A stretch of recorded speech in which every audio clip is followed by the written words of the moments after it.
What is good, YouTube? Welcome back to the channel. I'm Toxin Gaming. Today I have a brand new deck for you guys, and it is actually the Tomb of the Pharaoh Gravekeeper deck. It's an Ishizu type deck, and it's kind of like a really fun deck. It's not like the Gravekeeper burn deck I had posted previously on the channel, I think like 2 or 3 months ago.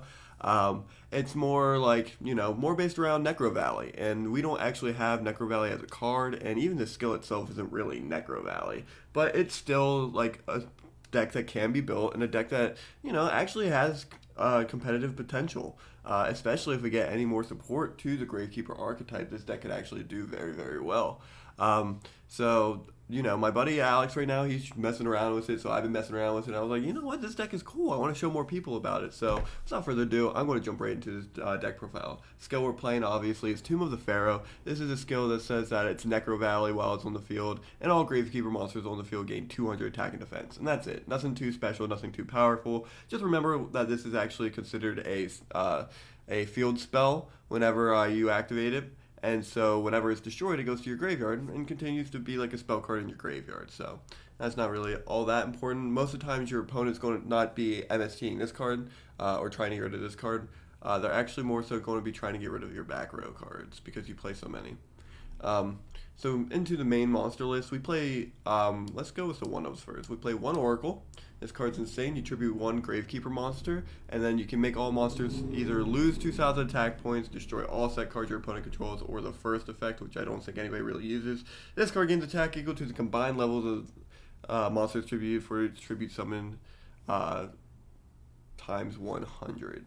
So yeah, that doesn't even sound that good. I was like trying to think of scenarios where I could actually come up, and I was like, yeah, not too many. I guess if you're trying to beat over Jinzo or something, but like yeah, in that case you're just making them lose 2,000. Yeah. The second card we play is Ambusher. Now Ambusher is just here, so he's a 1900 body with the field spell. If you guys want, you can take Ambusher out completely, put in another Oracle. I could 100% see this card being at 2 in the deck and this card being at 0. I just like having that level 4 1900 beater in my deck. To our 3-outs, we're actually playing 3 Gravekeeper Assailant. Gravekeeper Assailant is really good in this deck because it can change the battle position of monsters your opponent controls while you control Necrovalley whenever it attacks. So this card literally... with Wonder Wand, it was really funny because Wonder Wand and the skill makes it like I think 2,200 attack points that I attack into the opponent's tank cannon, and then the tank cannon goes to attack mode, 2,100 attack, and I climb it with 100. So it was really cool that happened. But yeah, moving on to the other cards, we play Triple Gravekeeper Recruiter. This card searches literally every card in your deck, every monster card in your deck, and so he's really good. You can send him to the graveyard with cards like Wonder Wand, but we'll get to that when we get to Wonder Wand. For the spell lineup, we should probably talk about your main spell card of the deck, which is this card right here. This card is called Hidden Temples of Necrovalley, and it shuts down the meta. This is like the anti-meta card of the deck, and it's actually so good. So it says that if you only control Gravekeeper monsters and Necrovalley is also on the field, neither player can special summon monsters except Gravekeeper monsters. So that's like insane as this deck. If either Gravekeeper monsters or Necrovalley is not on the field, destroy this card. So this card is actually like really good because it like floodgates out your opponent's special summons. It stops the Magnet Warrior field spells from being able to special summon from graveyard. It stops the Union Scrambles and the fusion summons of the XYZ deck. Moss can't be summoned while this card's on the field, so they can Parasite you, but that's all that's going to happen out of that. And then what else their deck does it kind of stop right now in the meta? Like it doesn't stop Spellproof. That's the big thing. But like, who cares? This deck is kind of like, with Assailant, you're switching those monsters to defense mode anyway.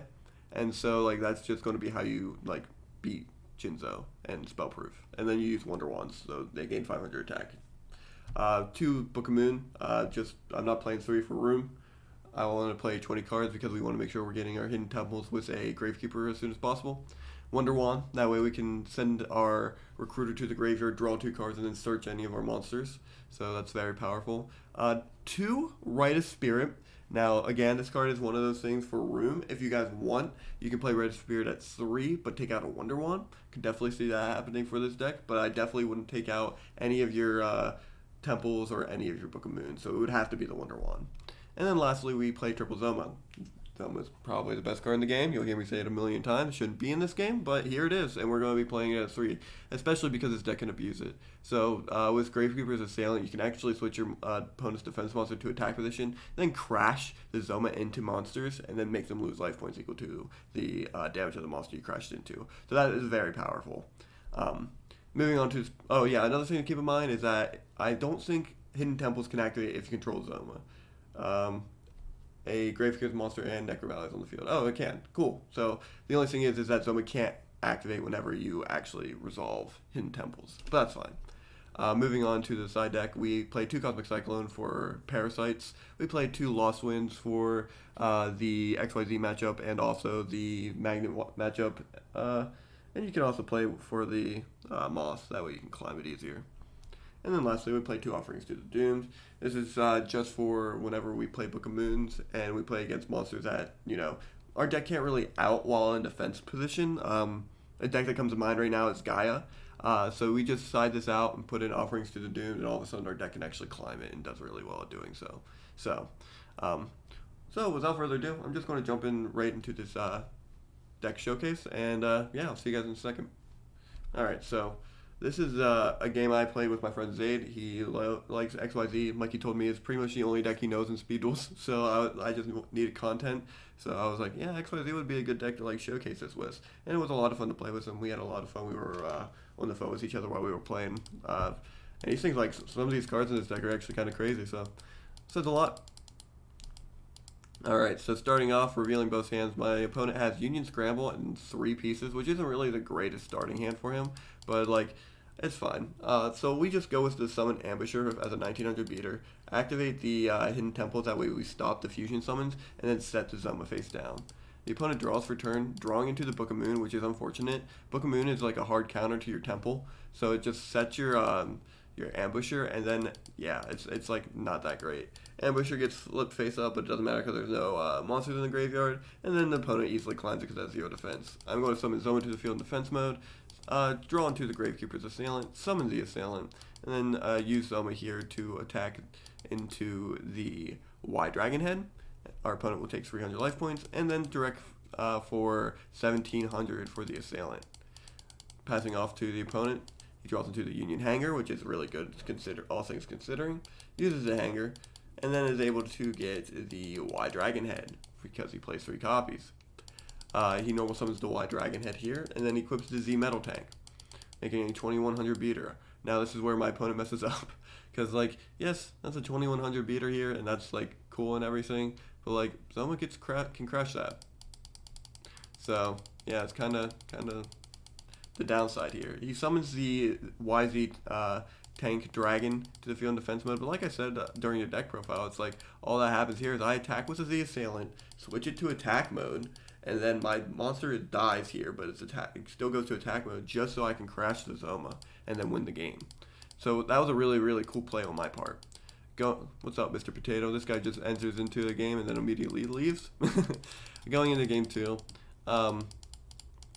drawing our starting hands, we got Lost Winds, we got Rite of Spirits, Gravekeepers, Assailant, Recruiter. Pretty good opening, not gonna lie. Mostly was the Lost Wind against XYZ. Opponent has Cosmic Cyclone, Book of Moon, Y Dragon Head, and Union Hanger. Starts the game off with getting the Union Hanger off. That way you can equip the Z to the Y, and then set his back row and pass turn. Drawing for turn, I draw into the Oracle. I go ahead and set my traps, and then set my Recruiter to the field in defense mode. The opponent draws for turn, banishing both monsters, and then summons the YZ. We set the monster in defense mode. That way we could Lost Wind after he wastes a card from hand. So we're going Lost Wind here, stop the monster, and then the opponent then uses the Union Hanger to equip the Z to the Y that he normal summons. Attacking into the Gravekeeper's Recruiter, it goes to the graveyard, and we use the Gravekeeper Recruiter's effect to get Ambusher to hand. This is a misplay here, it should have been Assailant. And then opponent attacks directly for 1050 because this attack is halved. So we use our trap card here, Rite of Spirit, and then summon our Recruiter to the field. Now Recruiter is bigger than YZ Tank Dragon, so we successfully stop the attack. Drawing for turn, we draw into the Assailant, which we should have added, so we're actually in a decent spot here. Tribute the Recruiter to make all monsters on the field lose 2,000 attack. Make our opponent lose his Z Metal Tank. That way all 3 materials are now no longer on the field or able to get searched. and then pass turn. Opponent draws into the X-Head Cannon, switches his monsters to defense mode, and then sets the X-Head Cannon to the field face down. I don't necessarily understand why he didn't go to the X-Head Cannon just to climb the Oracle, but to each their own. Or like even summon the X-Head to equip the Y. Oh wait, this has 0 attack, that's my bad. But like he still could have gone for XYZ here, just climbed. I don't know. Going in for turn here. We set the Zone of the Spirit, summon the Assailant. Opponent Book of Moons the Assailant here, which is fine. And we actually attack into the X-Head Cannon. End phase pass, using the Cosmic Cyclone, paying 1,000 life points, he banishes the Zoma, and then draws for turn. Drawing into the Union Hanger, he banishes all of his materials here, using his skill, and then brings out the XYZ Dragon Cannon.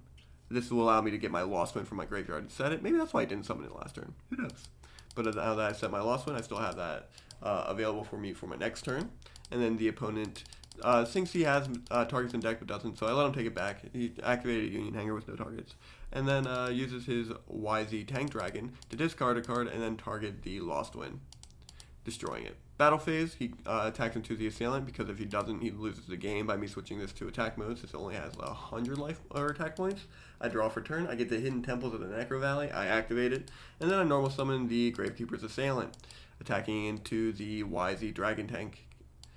And then that will be game, because we switch it to attack mode and he'll take 1,700 damage to his 900 life points. So yeah, that was pretty well done by me. Pretty good game on both parts by both of us. It was a lot of fun to play him. I always enjoy playing against Zaid. He has his own YouTube. You all should just check it out. But if you guys enjoy this type of content, make sure you leave a like. If you like me, make sure you subscribe. And above all else, I want you all to stay awesome and have a good day. All right, everybody. I'll see you around. Bye-bye.